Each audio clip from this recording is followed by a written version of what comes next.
Sebelumnya, mari kita lihat seorang pengemudi ojek online, videonya yang viral di media sosial. Silakan. Assalamualaikum warahmatullahi wabarakatuh.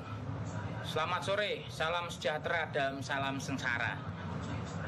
Nama saya Ginanjar. Saya driver ojol. 4 tahun lebih, hampir 5 tahun saya bekerja sebagai driver ojol. Seperti yang kita ketahui, mulai besok hari Senin, perkantoran di DKI Jakarta itu menggunakan sistem work from home, kerja di rumah, yang artinya tidak ada aktivitas di luar. Kebijakan yang diambil pemerintah itu cukup baik, sangat baik. Saya juga sebenarnya pengen masuk ke dalam sistemnya tersebut. Tapi apakah kebijakannya tersebut sudah dikaji efek-efeknya, dampaknya bagi kami para pekerja harian yang jika 1 hari tidak bekerja maka tidak ada pendapatan. Saya juga pengen sehat. Saya pengen anak istri saya sehat. Saya juga pengen istirahat 2 minggu di rumah. Tapi kekhawatiran atas virus ini kalah sama kekhawatiran anak istri saya tidak makan. Tadi saya sudah coba kuesioner 2 orang pekerja. Saya tanya, mulai Senin itu kerja di rumah apa tetap bekerja di kantor? Dan jawabannya dari 2 tersebut, bekerja di rumah. Lalu saya tanya, apakah ada kompensasi dari perusahaan ketika tidak bekerja selama 2 minggu itu? Jawabannya, yang satu bilang ada, yang satu tidak ada, tapi dikasih kasbon. Lalu kami siapa yang mau kasih kasbon? Siapa yang mau kasih kompensasi? Saya juga pengen sehat.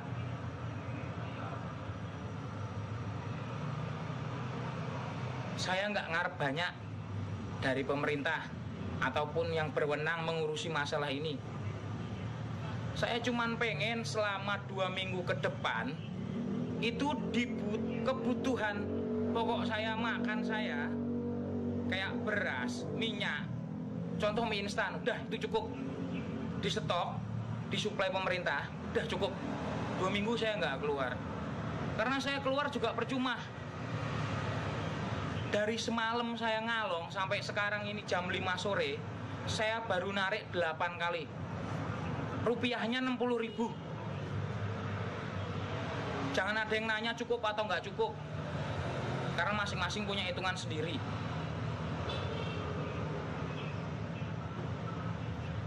Tiga hari saya sakit. Saya ini mewakili yang lain yang berpendapatan harian. 3 hari sakit, itu semuanya sakit. Ini 2 minggu saya nggak sakit, tapi saya, anak, istri itu ngerasain lebih dari sakit.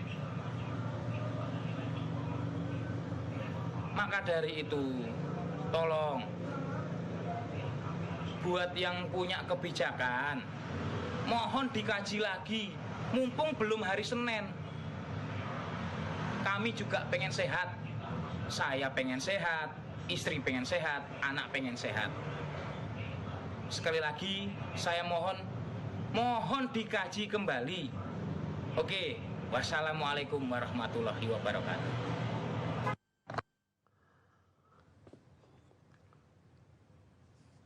Driver ojek online-nya ada di sini, Ginanjar.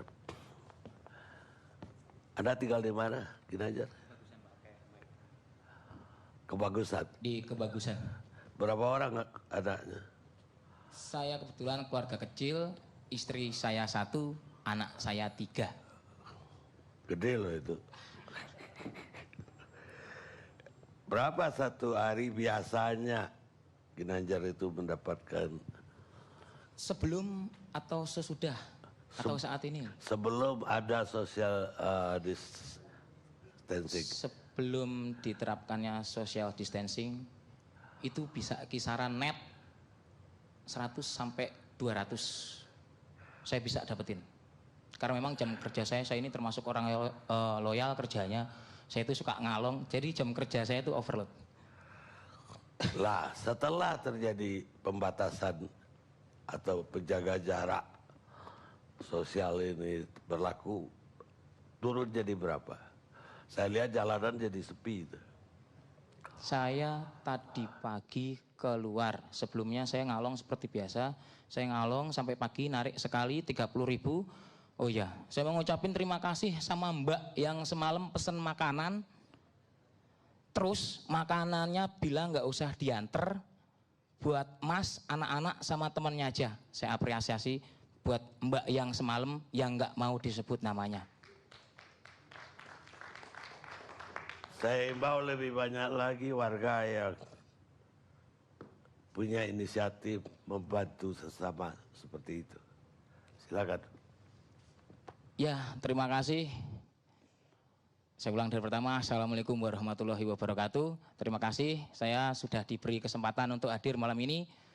Untuk mewakili kami para pekerja harian, di sini saya mewakili Jack Online, yang saya sendiri bingung gimana caranya biar suara kami itu terdengar. Gimana unek-unek kita tuh bisa nyampe, gimana caranya, sampai akhirnya saya mikir sambil ngabisin 2 batang rokok, saya bikin video kayaknya seru nih, biar bisa tembus. Soalnya sekarang kalau mau kedengeran tuh emang harus heboh, gitu. Makanya saya bikin video, alhamdulillah banyak yang nge-share sampai akhirnya malam ini saya bisa sampai sini. Ya, balik lagi. Saya hampir 5 tahun ngojek. Hampir 5 tahun saya ngojek. Banyak masalah keluh kesah di ojek online, banyak di drama ojol. Belum selesai satu masalah, kami kemarin masalah diskriminasi order, sekarang datang lagi masalah. Yang masalahnya tuh lebih hebat banget.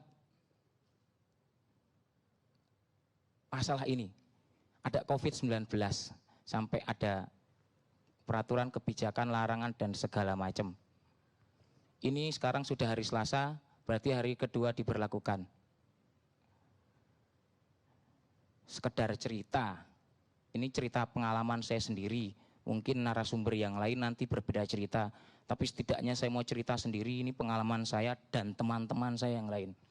Dari semalam saya ngalong sampai pagi, bahwa yang tadi saya ceritain saya dapat orderan, alhamdulillah tadi ada mbak-mbak hebat.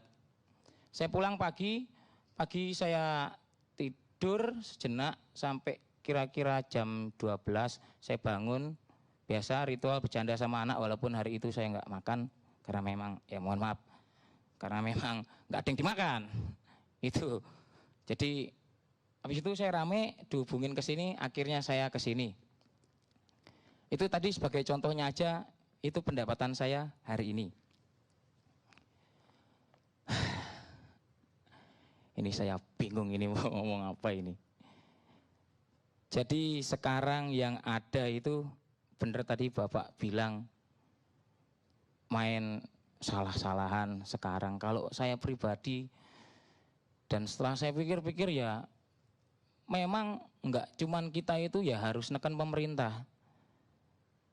Karena di sini kata-kata mutiara, kata-kata bijak, kalian itu bukan itu yang sekarang ini kami butuhkan, bukan.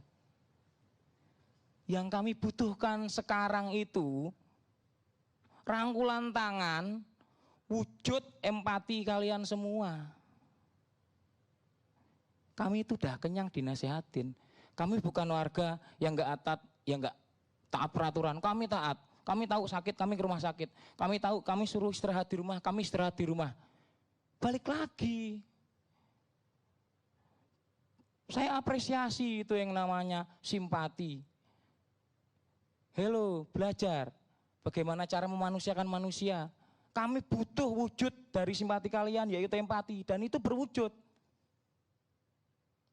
Kami mau kok istirahat di rumah. Kami ini bukan orang-orang bandel, bukan. Kami mau, bener. Kami mau di rumah. Dan kami enggak kayak, ya kami itu enggak cuman berpacu pada pemerintah. Hello, kemana kalian yang suka posting-posting, yang jumlah subscribe-nya banyak, yang jumlah followernya banyak, yang berpenghasilan banyak. Hello, share dong foto kalian itu, berbagi sama yang lain.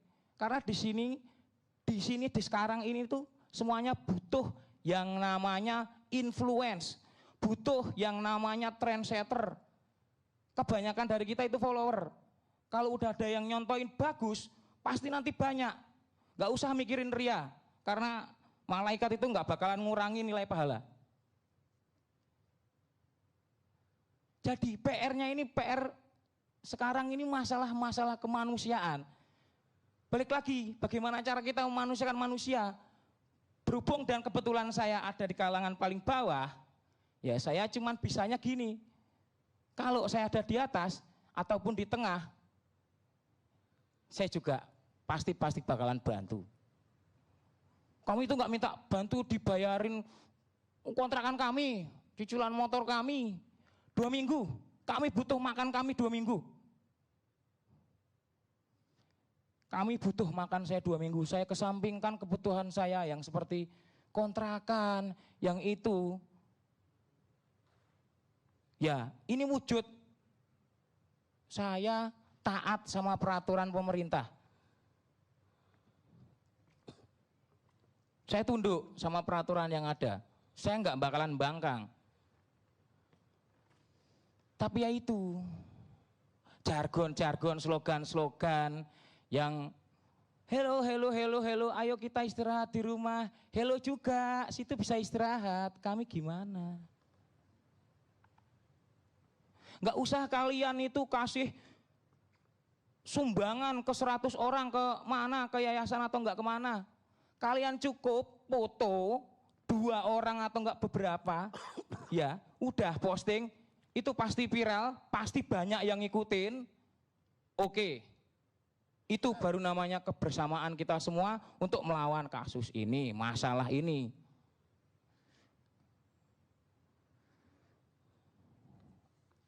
Oke, saya rasa cukup.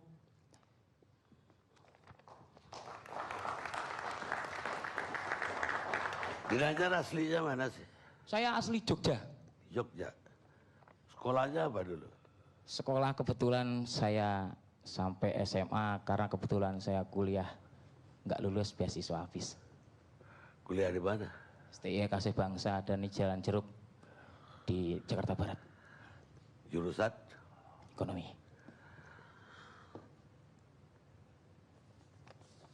Jadi yang dibutuhkan cuma makan dan itu pun cukup kalau Indomie. Keputusan yang sekarang 2 minggu. Enggak yang dibutuhkan tiap hari. 2 minggu itu yang saya sebutkan cukup. Seandainya kita lockdown itu lebih lagi daripada yang sekarang. Jadi bahkan keluar rumah pun nggak boleh. Itu kira-kira berapa itu harus disubsidi oleh pemerintah? Ya. Kalau sekarang kan masih bisa naik. Iya. Masih ada beberapa waktu, masih ada beberapa hari. PR kita bareng-bareng gimana caranya biar nggak lockdown. Gimana biar dolar tuh nggak terlalu tinggi sampai nanti akhirnya balik lagi ke tahun yang kemarin tuh yang mau beli apa aja susah. Kita nggak mau. Semuanya juga nggak mau. Kita itu krisis ekonomi lagi, kita nggak mau. Sebelum itu ada namanya keputusan lockdown, masih bisa. Ayo kita itu bareng-bareng, PR-nya tuh bareng-bareng. PR-nya tuh bareng-bareng, ayo kita kerjasama. Nggak cuma nuntut pemerintah. Banyak loh yang kalian itu bisa perbuat. Contoh yang tadi saya sebutin, Mbak yang nggak mau disebut namanya, saya apresiasi sekali. Saya terima kasih. Baik, Ginanjar, terima kasih Anda sudah hadir di sini. Sama-sama. Salam untuk rekan-rekan yang Anda wakili malam ini.